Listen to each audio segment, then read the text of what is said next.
Muy buenas noches, hermanos. Dios les bendiga a todos. Es un gozo compartir juntos la palabra de Dios y esperar que Dios haga la obra en nosotros, ya que nosotros no somos capaces de poder hacer lo que Dios hace en nuestras vidas.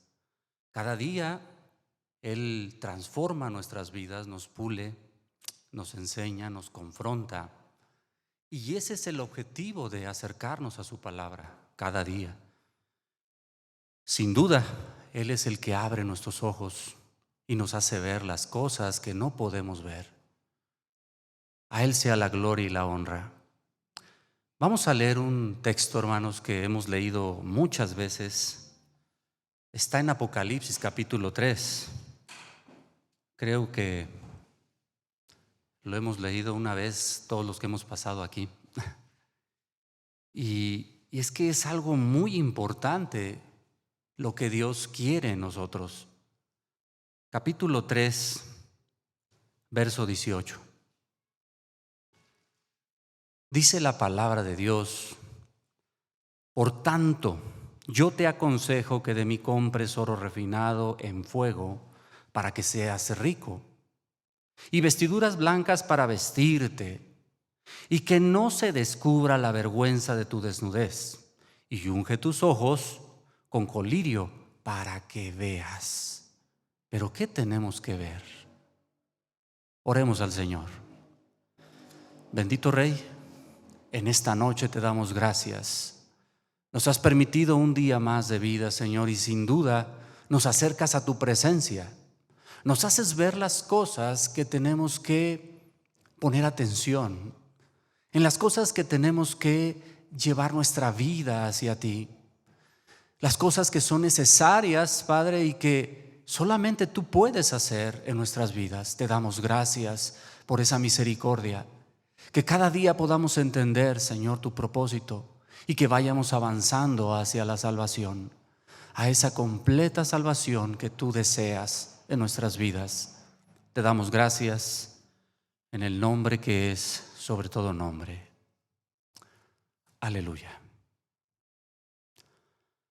Hay algo que Dios anhelaba en ese tiempo para con el pueblo, y es sin duda que ellos pudieran ver esa obra de Dios en sus vidas, hablando del pueblo de Israel. Para esto tiene que utilizar al profeta, y aún el profeta tiene que ser dirigido por Dios, porque él no lo sabe todo. Qué bueno que hay profetas que están atentos y que pueden estar dispuestos a servir al Señor con todo su corazón. Y este es el deber de Ezequiel en este tiempo: hablar lo que Dios quiere, tener los ojos de Dios, tener las manos de Dios, tener el corazón de Dios, para que el pueblo pueda entender. Sin embargo, una y otra vez Dios se refiere a este pueblo como un pueblo rebelde, que no quiere atender. Y sin duda, esto va a tener una consecuencia, y se los había advertido el Señor. Dios quiere que podamos ver lo que Él ve. Y es que parece ser que a veces, no sé si no vemos o no queremos ver lo que Dios nos trata de decir. Uno, la condición de cómo estamos viendo. Y dos, pero sí, o sea, no podemos ver nuestra condición a veces, la primera, pero sí podemos ver la condición de los demás. Eso sí podemos ver, ¿a poco no? Nos pasa. Es bien difícil poder entender cuando nosotros estamos mal o estamos caminando mal. Eso nunca lo vemos, o se nos hace difícil ver, porque a quién le gusta autoexhortarse, ¿no? Siempre hay alguien que ve algo en nosotros, y bueno, hay de nosotros si podemos recibir y corregir lo que estamos haciendo mal. Pero sí, como les digo, se nos hace fácil ver lo que los demás están haciendo mal. Entonces, la mejor manera es poner atención en lo que Dios nos está hablando y que podamos dar testimonio no solamente de palabra, sino de ejemplo cada uno de nosotros. Si debemos de exhortar a la iglesia, a veces, ya sea alguien que está al frente, ¿cuál es la mejor manera de exhortar a la iglesia? Y no estoy diciendo que no tengamos que hablar, pero algo que Dios pide es que podamos vivir esa palabra. Amén. Y desafortunadamente ese es el temor en algunas iglesias. Algunos pastores, algunos líderes tienen temor de hablar sobre el pecado y exhortar a los hermanos. ¿Por qué? Vayan a perder su amistad, ya no vayan a venir a la congregación o dejen de dar diezmo, no lo sabemos. En algunos lugares es así.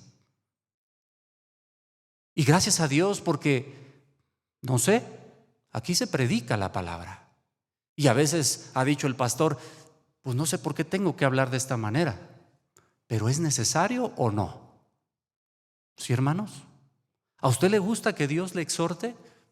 Bueno, pues entonces es bueno. Porque a veces en algunos lugares no les gusta que los exhorten y mejor, pues no me gusta. Pero hay de aquel que no hable lo que tiene que hablar. En la cuestión de Ezequiel, Dios va a cuestionar al profeta con una pregunta retórica, una y otra vez. Pero ahí está implícita la respuesta de Dios. Dios quiere enfatizar, Dios quiere exhibir, Dios quiere recalcar realmente la consecuencia del pecado que viene sobre ese pueblo que no obedece. Y no porque el profeta no vea, sino más bien él es expectante a lo que Dios va a hacer y solo está listo para actuar de acuerdo a la voluntad de Dios. El profeta ya había visto todo lo que hacía el pueblo, pero Dios le va a hacer ver más allá y cómo tiene que actuar entre esa situación. Amén. No siempre vemos todo. ¿Y qué es lo que Dios nos va a hablar cada día en su palabra, hermanos? Hay cosas que no podemos entender, hay cosas que no podemos mirar, hay cosas que no podemos discernir, pero Él es el que se encarga de hacernos ver todo eso. ¿Y para qué cree? ¿Solamente para criticar a alguien? No. Es para hacerle volver al camino en el amor del Señor. ¿Por qué lo hace así? A la hora de juzgar, inclusive, Dios les está amando. Y Dios quisiera, ya lo hemos visto y ahorita lo vamos a volver a recalcar, que Dios dice: yo no deseo que ustedes se mueran, yo no deseo para ustedes la muerte, deseo que vivan, deseo para ustedes la vida. Pero si ustedes no quieren, ¿qué puede hacer? O sea, Dios pudiese actuar de una manera o de otra, pero a veces el pueblo eso es lo que quiere. Decía en Jeremías: y ya no se pudo hacer nada. Amén, hermanos. Vamos al capítulo 8 de Ezequiel. También hemos leído muchas veces este versículo, pero yo quiero ver algo que en ascendencia se ve cuando solamente pareciera que el profeta podía ver algo, pero Dios le va a hacer ver más allá de lo que solamente él creía. ¿Por qué? Capítulo 8, verso 6. Dice la palabra: me dijo entonces, hijo de hombre, ¿no ves lo que estos hacen? Las grandes abominaciones que la casa de Israel hace aquí para alejarme de mi santuario. Pero vuélvete aún y verás abominaciones. ¿Cómo? O sea, tú creías que era algo sencillo, algo que no tenía peso para mí, Ezequiel. Pues te diré que estas abominaciones son tremendas. Ajá. Dice el verso 7: y me llevó a la entrada del atrio y miré aquí en la pared un agujero. Y me dijo: hijo de hombre, cava ahora en la pared. Y cavé en la pared, y he aquí una puerta. Me dijo: luego entra y verás las malvadas abominaciones que estos hacen ahí. O sea, lo hacían en oculto, creían que nadie los vería. Y solamente Dios sabía esto. Y cuando le hace ver al profeta esto, imagínese cómo se quedaba el profeta admirado de ver las perversiones. Dice el verso 10: entré pues y miré, y aquí toda forma de reptiles y bestias abominables, y todos los ídolos de la casa de Israel que estaban pintados en la pared por todo alrededor. Delante de ellos estaban sentados varones de los ancianos de la casa de Israel. ¿Quiénes estaban ahí? Ancianos de la casa de Israel, hombres principales. Imagínense cómo estarían los demás. Y Hazanías, hijo de Safán, en medio de ellos, cada uno con su incensario en su mano. Y subía una nube espesa de incienso, y me dijo: hijo de hombre, ¿has visto las cosas que los ancianos de la casa de Israel hacen en tinieblas? O sea, creyendo que nadie los ve, viviendo en esa perversidad, diciéndose mi pueblo, creyendo que a mí me adoran, cada uno en sus cámaras pintadas de imágenes, porque dicen ellos, ¿qué dicen? No nos ve Jehová. Jehová ha abandonado la tierra. ¿Será posible? ¿Era posible? Era lo que ellos creían. Dice el verso 13: me dijo: pues vuélvete aún, por si fuera poco, dice el Señor, verás abominaciones mayores que estos hacen. Y me llevó a la entrada de la puerta de la casa de Jehová, que está al norte, y aquí mujeres que estaban allí sentadas endechando a Tamuz. Luego me dijo: ¿no ves, hijo de hombre? Vuélvete aún, verás abominaciones. Ahora, esas son menores, pero estas son mayores que estas. Y me llevó al atrio dentro de la casa de Jehová, y aquí junto a la entrada del templo de Jehová, entre las entradas y el altar, como 25 varones, sus espaldas vueltas al templo de Jehová, y sus rostros hacia el oriente, y adoraban ¿a quién? Al sol, postrándose hacia el norte. Y me dijo una vez más: ¿no has visto, hijo de hombre? ¿Es cosa liviana para la casa de Judá hacer las abominaciones que hacen aquí? Le pregunta el Señor. Yo me imagino a Ezequiel, hermano, empezando con una duda, a lo mejor diciendo: ¿será posible? Y Dios le empieza a abrir los ojos y le hace ver lo tremendo en lo que están inmiscuidos estos principales. Y poco a poco, me imagino al profeta con sus ojos pequeños, yo me imagino, y que se le van abriendo, y se da cuenta de toda la aberración y toda la perversión que hay en Israel. Imagínense. Yo me preguntaba, hermano, algo que, bueno, yo pregunto: ¿Dios verá lo que hacemos en nuestra casa, hermanos? ¿Sí? ¿Dios verá lo que hacemos en la calle? ¿Dios verá cómo nos conducimos en la calle? ¿O usted piensa que Dios no ve? ¿Sí? Imagínese si Dios le permitiera, le voy a poner de ejemplo al hermano Nahum, que Dios le permitiera ver ¿cómo nos conducimos cada uno de nosotros? Imagínese. Y que tuviera que decir, hermano o hermana, Dios me mostró esto a través de su palabra. Ajá.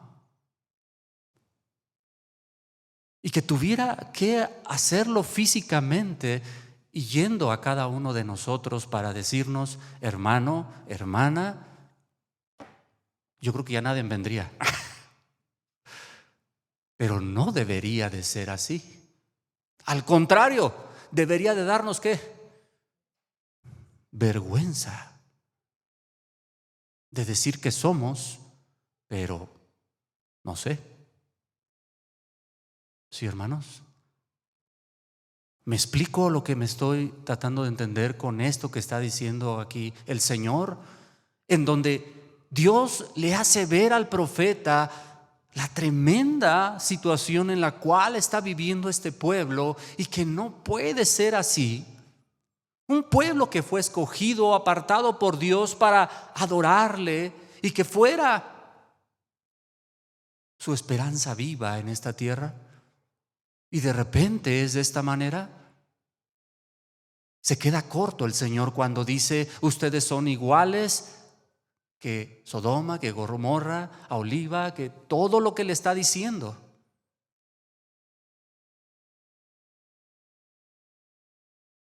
Dice en el verso 17, donde dice, después que han llenado de maldad la tierra, se volvieron a mí para irritarme.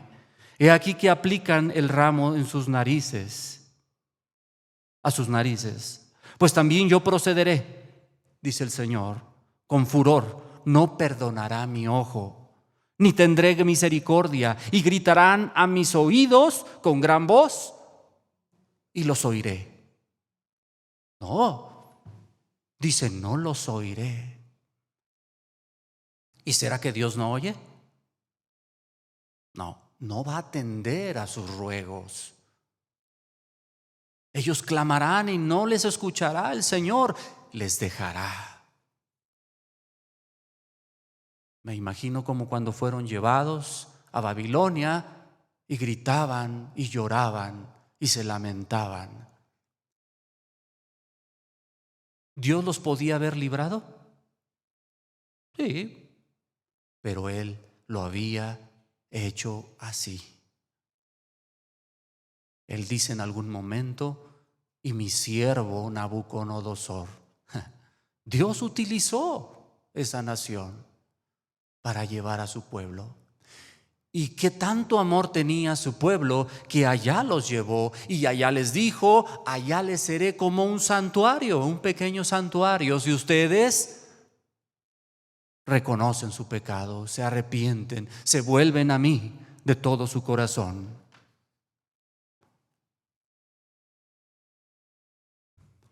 Este pueblo abría sus ojos, pero no para ver las obras de Dios. Este pueblo abría sus ojos simplemente para hacer lo que su concupiscencia quería. Dice el capítulo 12, verso 22. Hijo de hombre, ¿qué refrán es este que tenéis vosotros en la tierra de Israel? Que dice, se van prolongando los días y desaparecerá toda visión. Dios no está con nosotros, ya no nos habla. Es mejor la profecía de los profetas que nos dicen que no pasará nada.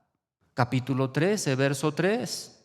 Así ha dicho Jehová el Señor: ay de los profetas insensatos que andan en pos de su propio espíritu y nada han visto. Verso 6 del capítulo 13. Vieron vanidad y adivinación mentirosa. Dicen, ha dicho Jehová, y Jehová no los envió. Con todo esperan que Él confirme la palabra de ellos. ¿Amén? ¿No existen así hoy en día muchos profetas, hermanos? Quieren que Dios apruebe lo que ellos dicen. Y si no, hacen infinidades de excusas para decir, pues no sé qué pasó, pero no se cumplió lo que Dios. A lo mejor otro día, Dios lo cumple, como si Él estuviera a nuestro servicio. ¿Verdad? Sin embargo, dice Dios, yo no los he mandado, yo no lo apruebo. En cambio, el profeta, ¿cómo tiene que actuar? ¿Cómo tiene que actuar ante la palabra de Dios? ¿Cómo tiene que actuar? ¿Cómo tenemos que actuar nosotros que estamos recibiendo la palabra? Capítulo 2.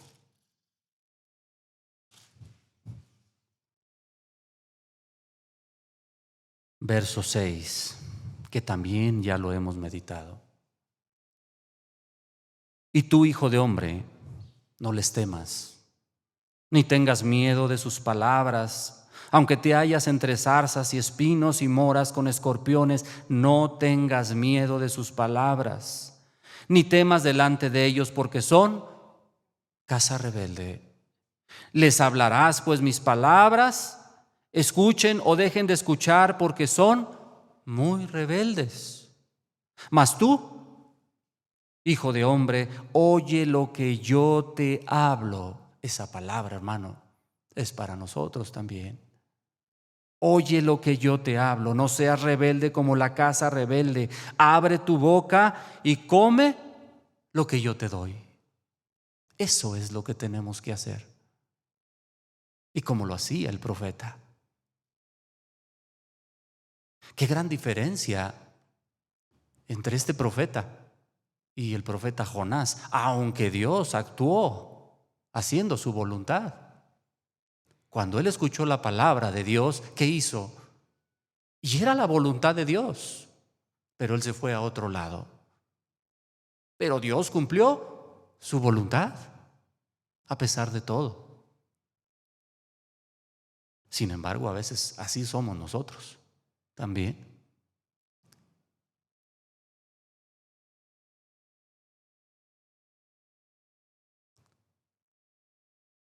Dios desea de la misma manera que así como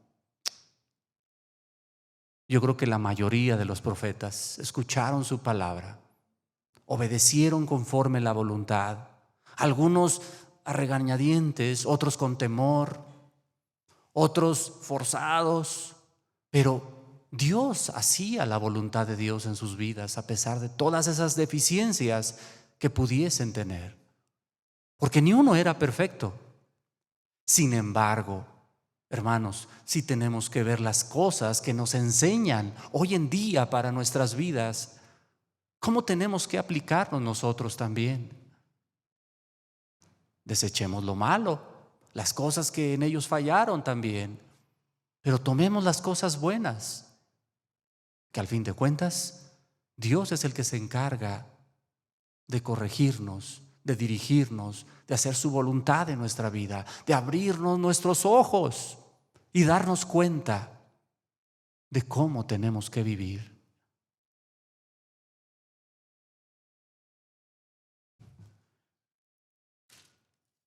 Dios no podía escuchar a este pueblo cuando iba en contra de su voluntad, cuando ellos vivían plagados de dioses y de fornicación. Capítulo 14, verso 3. Hijo de hombre, estos hombres han puesto sus ídolos en su corazón y han establecido el tropiezo de su maldad delante de su rostro. ¿Acaso he de ser yo en modo alguno consultado por ellos? La respuesta sería no. Capítulo 20,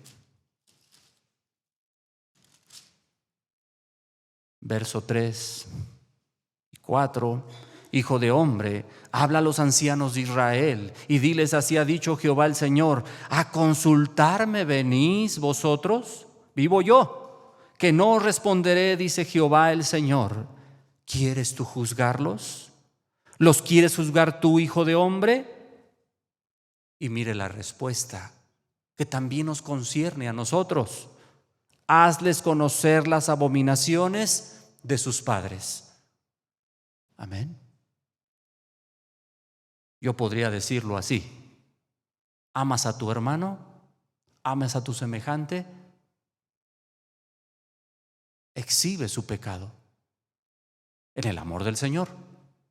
No lo condenes, pues. Hazle ver en dónde está cayendo.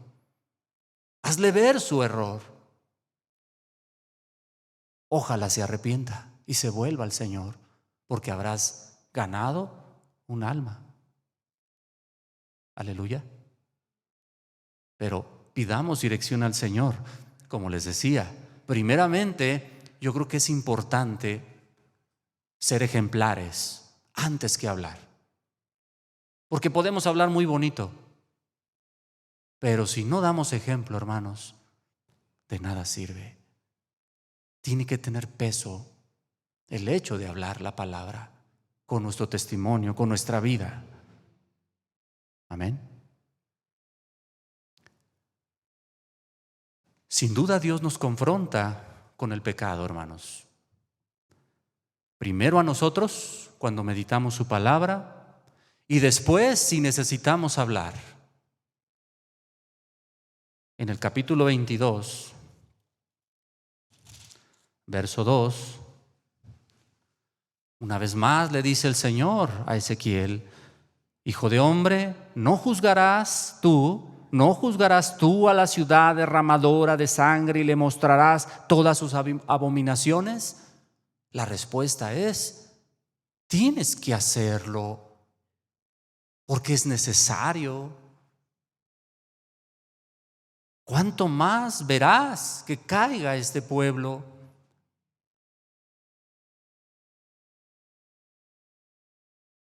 A nosotros nos hace ver esto, hermanos, también. ¿Cuántas veces queremos ver que caiga alguien? ¿Cuántas veces nos gusta ver que la gente sufra? Y nosotros, Dios nos está hablando y nos está diciendo: habla, hijo de hombre, habla tú también. Hazle ver en dónde está fallando. Dirígelo conforme mi voluntad. Enséñale mis caminos. Y entonces veremos respuesta de Dios. Amén. Capítulo 23, verso 36. Una vez más se lo dice de otra manera: y me dijo Jehová: hijo de hombre, ¿no juzgarás tú a Ola y a Oliva y les denunciarás sus abominaciones? ¿Y qué tiene que hacer el profeta? Hablar, hablar, hablar. Pero viene una situación aún todavía más grave, o podríamos decir, donde aún el profeta se pudiese retractar. Aún el profeta pueda sentir dolor y tiene que sacrificar lo que más ama. Bueno, yo creo que amaba al Señor con todo su corazón y con toda su alma, ¿verdad? Antes de esto quiero que vayamos a Apocalipsis, no pierda Ezequiel, capítulo 6.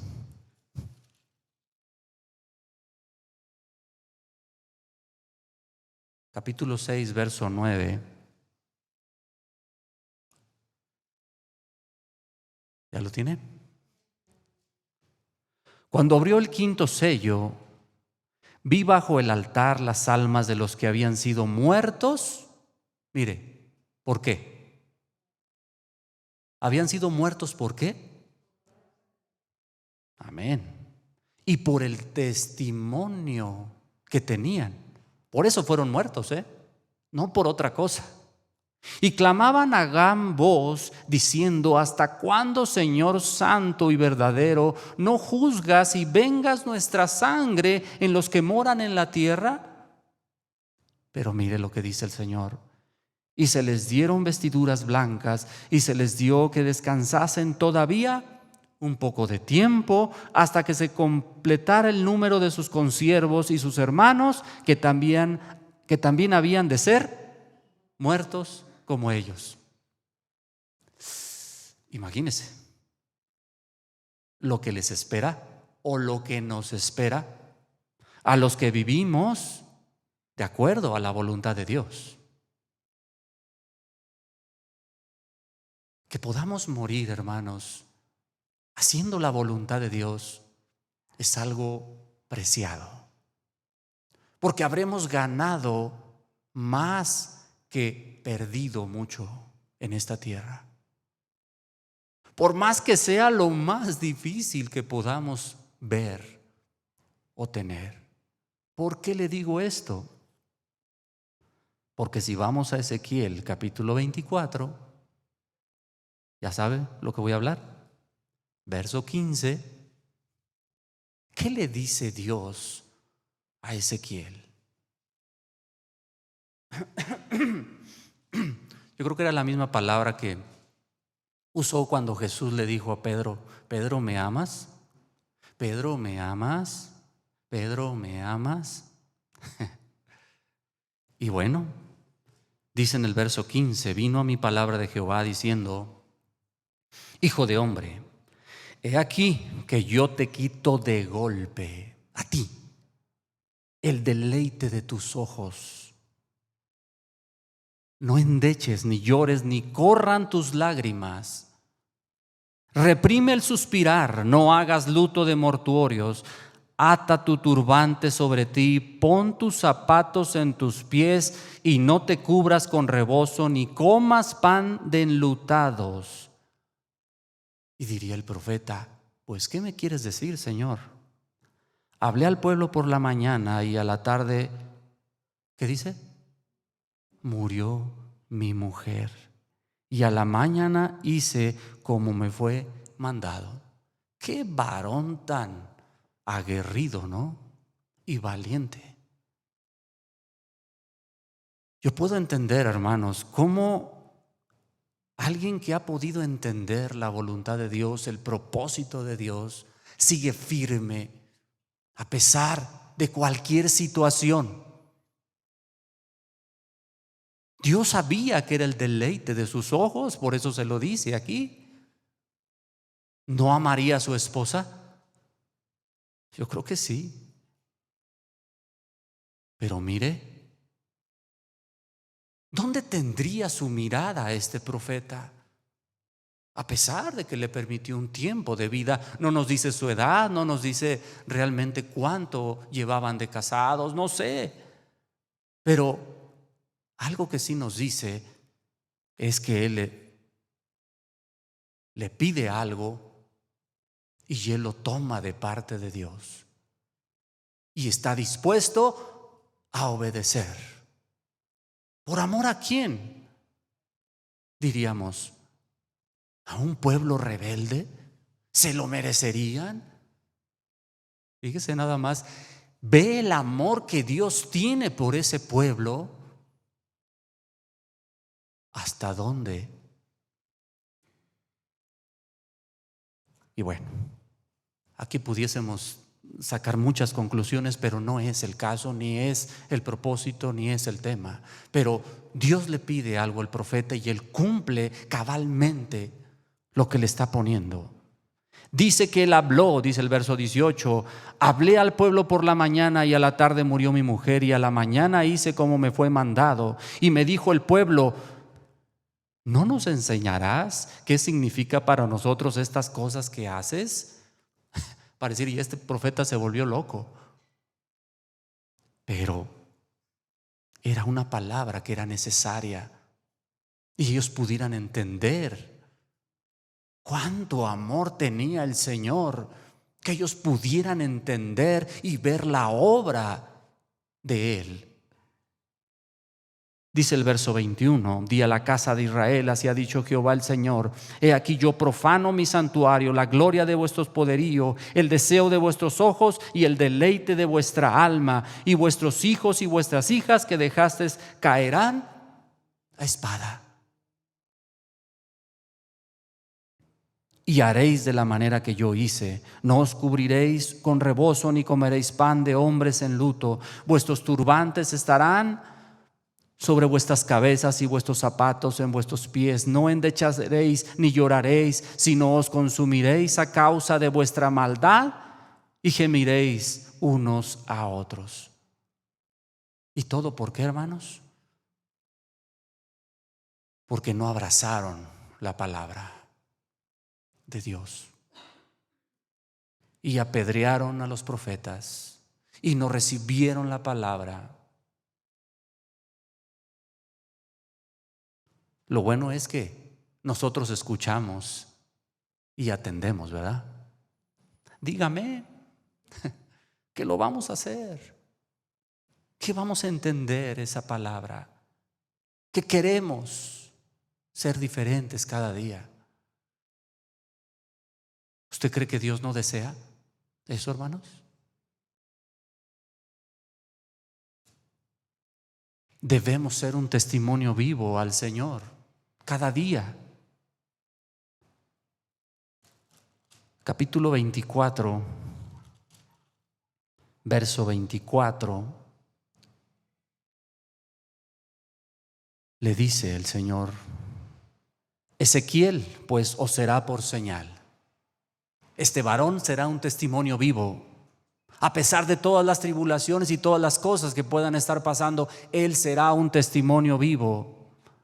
Según todas las cosas que él hizo, dice, haréis. Cuando esto ocurra, entonces sabréis que yo soy Jehová el Señor. Y tú, hijo de hombre, el día que yo arrebate a ellos su fortaleza, el gozo de su gloria, el deleite de sus ojos y el anhelo de sus almas, y también sus hijos e hijas, entonces sabrás que yo soy Jehová. Dice el verso 26, ese día vendrá a ti uno que haya escapado para traer las noticias. Y Dios cumpliría esta palabra. Pero Dios anhela vida en ellos, hermanos, y anhela vida en nosotros también. Y algo que desea Dios a pesar de todas las cosas, y algo que se va a cumplir en la vida del profeta, dice en el verso 27, en aquel día se abrirá tu boca para hablar ¿con quién? Con el fugitivo, y hablarás y no estarás más mudo, y le serás por señal, y sabrán que yo soy Jehová. Esa es una promesa también para nosotros. Llegaremos a entender, hermanos, que es necesario hablar, que es necesario dar testimonio, que es necesario vivir delante de Dios como alabanza viva. Así como está diciendo, ese día sabrás que yo soy Jehová, dice el Señor. También nosotros. Amén. ¿Usted cree que Dios no anhela ver eso? Es algo que todos los días nos está enseñando. Y yo creo que nos ha dado, pero duro, este libro, ¿verdad? Para bien, para edificación.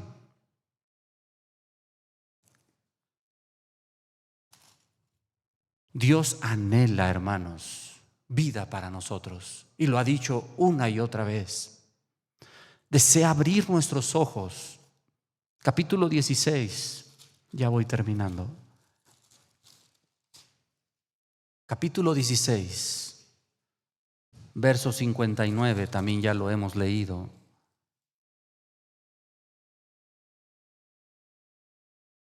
Pero más ha dicho Jehová el Señor, pero más ha dicho, ¿haré yo contigo como tú hiciste, que menospreciaste el juramento para invalidar el pacto? Una vez más, es una pregunta retórica en cuestión de, no lo va a hacer, porque él no es hombre para retractarse de lo que ha prometido. Capítulo 18, verso 23. Ya también lo hemos dicho varias veces. ¿Quiero yo la muerte del impío? Dice el Señor Jehová, ¿no vivirá si se apartare de sus caminos? Claro que sí. Verso 32, porque no quiero la muerte del que muere. Dice Jehová el Señor, convertíos pues, que yo deseo, diría, la vida para ti, y viviréis. Amén. Entonces, nuestra mirada, mi hermano, tiene que estar ¿en dónde? En el Señor. ¿A pesar de qué? De todo lo que pueda venir, todo lo que pueda pasar, nada esté en el Señor. Amén. Oremos a Dios. Bendito Rey, gracias por tu voluntad en nuestra vida. Gracias por tu palabra, Señor. Tú eres grande y majestuoso en misericordia. Gracias, Rey, porque si tú no nos hablaras cada día, nosotros estaríamos desviados. Sin duda caminamos y vemos porque a ti te place. Sin duda tenemos y hay esperanza porque a ti te place, Señor. Gracias por tu propósito en nuestras vidas. Ayúdanos a poder terminar nuestra carrera. Haznos crecer como tú quieres, Dios, que podamos ser llenos de tu presencia cada momento y que no perdamos esa comunión, porque el día que lo hagamos, Señor, seguramente retrocederemos, porque dependemos de ti para vivir, dependemos de ti para caminar, dependemos de ti, Señor, para poder llegar a la meta. Ayúdanos, Señor, te damos gracias. Alabado sea tu nombre, Señor. Amén. Dios les bendiga, mis hermanos. Allá tras la transmisión también Dios les bendiga mucho.